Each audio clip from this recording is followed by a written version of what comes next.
why you smoke, because you don't love yourself. That's why you deal with me, because you don't love yourself. You know why I know that? Because you said the box said cause cancer, but you're going to still keep smoking. You don't love yourself. Oh my God, I can't believe it. Put on the screen! You love God? Sis, what about you?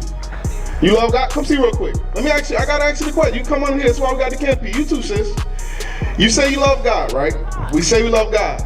Just like the image that he showed you, that image changed a lot to what we know about God. Because let me ask y'all a question. Each one of y'all say I love God. If I ask anybody in here, they'll probably say the same thing, right? How do we show God we love him? Do we show him by what we say, or we show him by what we do? By what you do, right? So if I can show you where God wanted us to like change certain things about ourselves, would y'all do it if it comes from the word? Would you argue with it? You wouldn't argue with it, right? Because you love God. My sister right here, let me start because you about to go. 1 Corinthians 3:16. Let me show you this. Bring it out. Because if you love God, you're going to prove it, right? By what you do. And if it come out the word, we're not going to argue with it. Because we understand that these things are what's destroying our people as a whole anyway.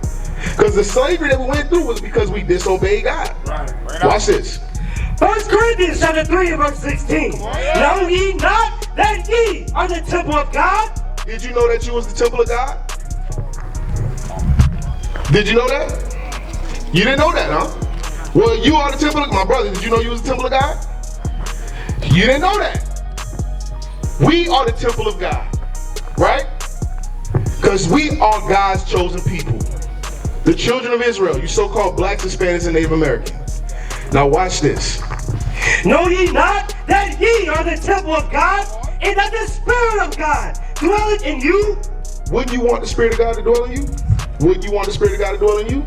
Because we are the temple of God. Now let me ask you a question.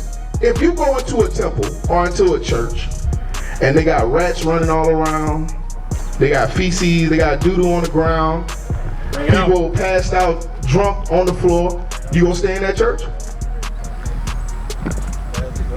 Got trash all on the seats, maggots, fleas, ticks. You going in there? You're not going in there because it's dirty, it's defiled. My sister, you going in there?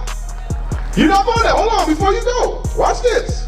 But he said, ye are the temple of God. Watch this.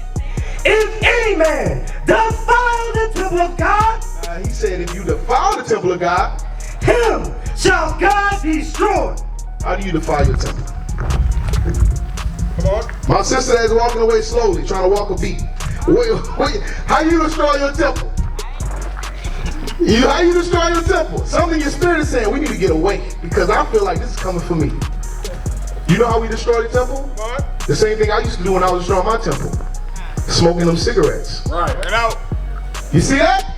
Now you showing, at this point, you showing God if I love you or not. Because God is telling you, if you destroy your temple, because your body is the temple of God, that, and I don't have to give you, huh? Okay, so let me ask you a question. That cigarette, what are you putting in your body? My brother right here, you smoke?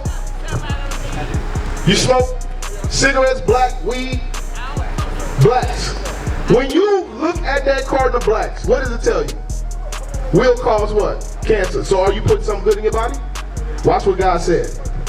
If any man defile the temple of God, him shall God destroy. So what are you going to do if you keep defiling your temple? What that mean? What that mean? What's destroyed? Like you just going to not exist no more? You going to be gone? Kill you. Right. Cancer is a slow killer that eat away at the inside of your body. You know why you smoke?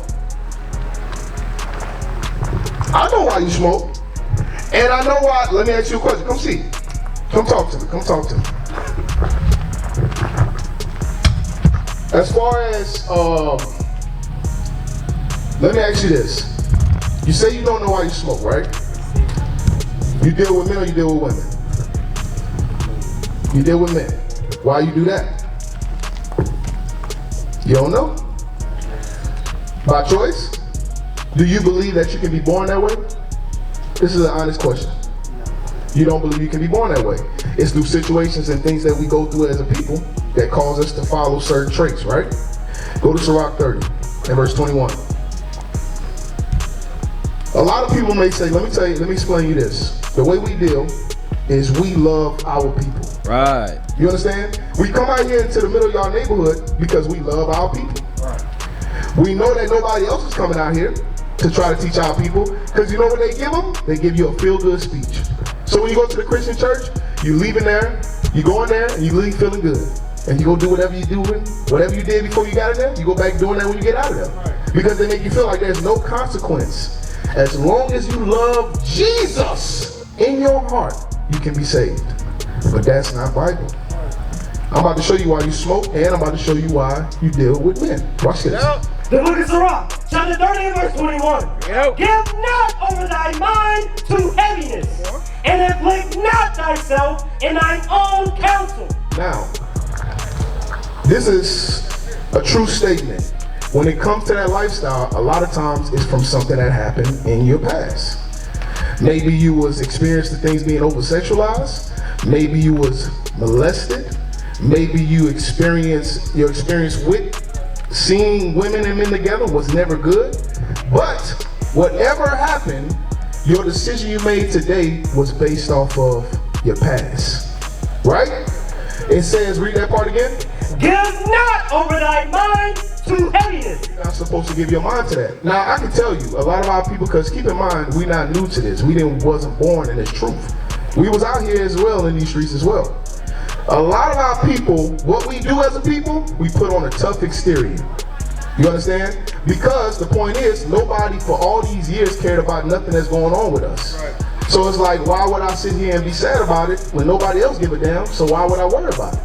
It is what it is, because who's going to help me? Yeah, y'all going to say this X, Y, and Z, but we are not those people. You understand? We are not, and I have to put that disclaimer because we don't move. We're not the Christian church. That's why we're going to be real with you. And it's not to push you to the side, but it's to show you. Just like the question I asked you earlier. If you love God and it's in His Word, would you fight against it? You yourself said no. Right? All right, watch this. Come on. Give not over thy mind to heaviness, and afflict not thyself in thine own counsel. Because a lot of times what happens, we blame ourselves for those situations and then say that just what I was supposed to be. This was just what I was deserved. I shouldn't have never been around this. I couldn't do that. Well, why? Sometimes we blame God. We say, God, well, why would you put this on me? Why would you put these type of people around me to do this? If I had a choice, I'd never chose to go down this path. And we find everybody to blame. And in your own counsel, you start giving yourself things to do. So now, therefore, you say, well, I'm going to like and deal with who I like and who I want to deal with. But you are afflicting yourself in your own counsel. Right. You understand? Choosing this lifestyle, if every man in here decided to do that, there won't be no more regeneration. Right. We can't grow as a nation if we decide to be with the same sex.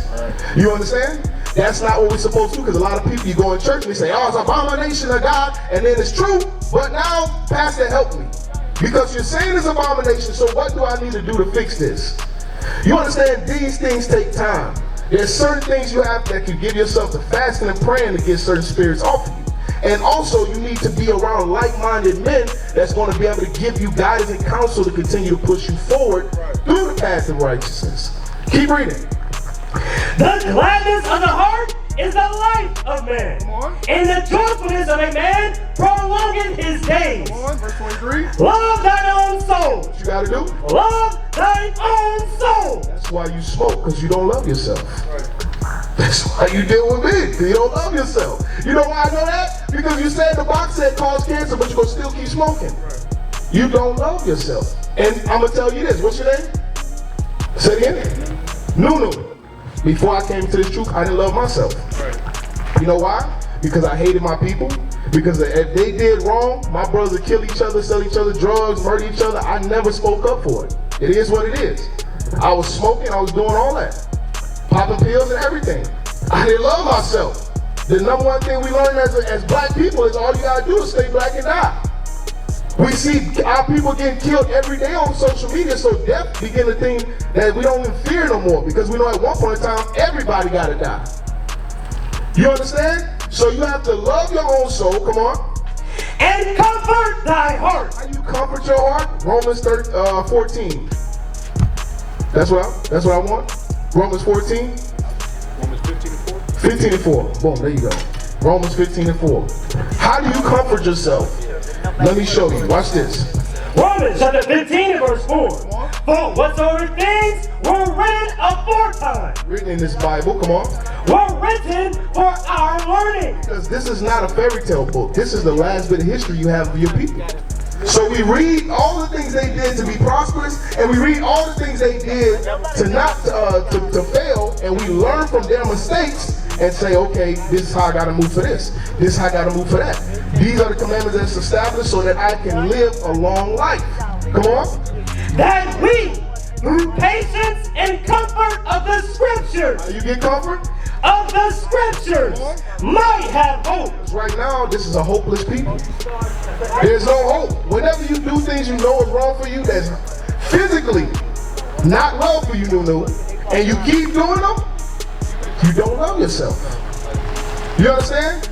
Just like I said, same thing. I used to mark my body up too, because I didn't love myself. But I promise you this, you smoke blacks, right? And they tell you can cause cancer, right?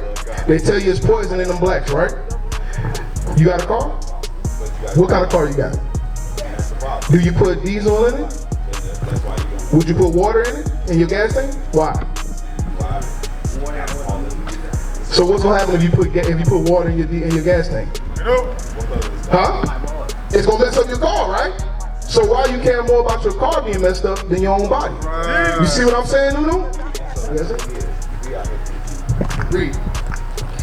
Romans chapter 15 verse 4. For whatsoever things were written aforetime were written for our learning, that we, through patience and comfort of the scriptures, might have hope. Might have hope. Sirach 14 and 5. See that? I didn't really think about that until I started learning how to love myself. Because we take care of our car, we'll take care of our house, you'll take care of your cell phone. More than you take care of your own body. Because you'll put a casing on your cell phone so it don't break and so it don't scratch. You'll put a screen protector on your screen so it don't crack because you know you're gonna drop it. You'll take care of your cell phone, but your body, you say it is what it is. I smoke this black, if you say it's gonna kill me, it don't matter. I'm gonna mark my body up, I don't give a damn. It is what it is, because we are not taught how to love our own soul out here. Watch this, come on. Sirach chapter 14 and verse 5. He that is evil to himself. We evil to ourselves, polluting our temple, doing things that are abominable according to the Lord, marking up our bodies. Watch this. To whom will he be good? Who can you be good for? Meaning this, I'm a father. If I continue to smoke and I get cancer and die, what about my children? Right. Or if I continue to smoke, how can I come out and teach you how not to smoke? Across the earth, the prophets move. From city streets to distant lands, the message is the same. Israel must rise. Through every quest, every journey, the truth spreads. No border can contain it. No distance can silence it. Our nation lives in every moment. In joy, we celebrate marriages. In sorrow, we honor our dead. On the Sabbath, we gather as one. Families rejoicing together, bound by the commandments of God. Yet are we tried. From the stones in Kenya to the hatred in Montana, we endure as a soldier of the Lord. And still, the mission expands. On the airwaves, on the screens, in every nation under heaven, Israel's voice is heard. We build our communities. We raise our children in royalty. We restore what was broken. We clean what was defiled. We show the world who we are.